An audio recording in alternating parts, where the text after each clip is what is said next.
Hoje nós vamos falar um pouquinho a respeito das fases da doença de Alzheimer. Os pacientes e principalmente, claro, os familiares questionam muito em que fase o paciente está em relação à doença de Alzheimer.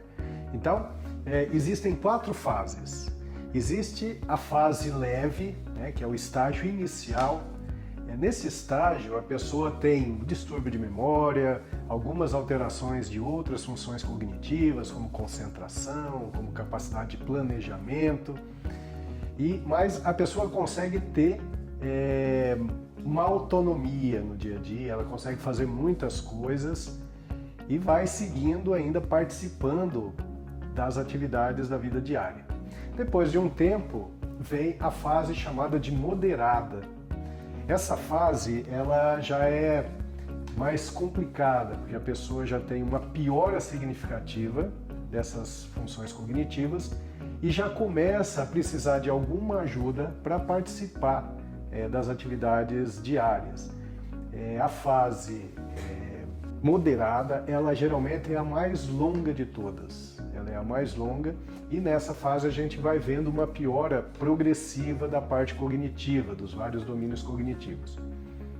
E por fim, vem a fase severa.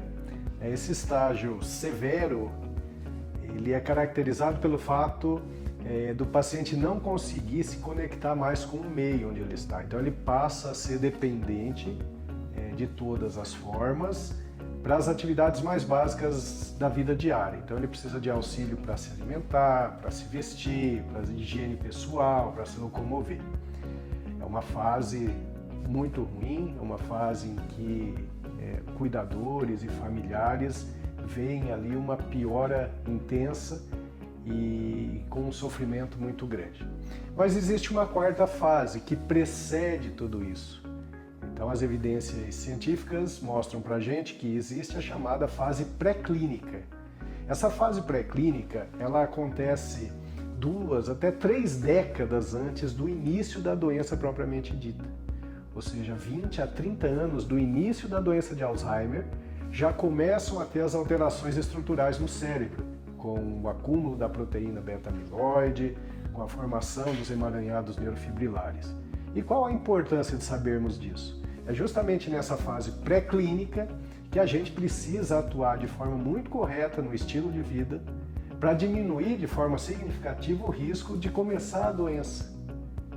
É aí que entram os fatores de risco, os fatores impactantes para o aparecimento da doença de Alzheimer.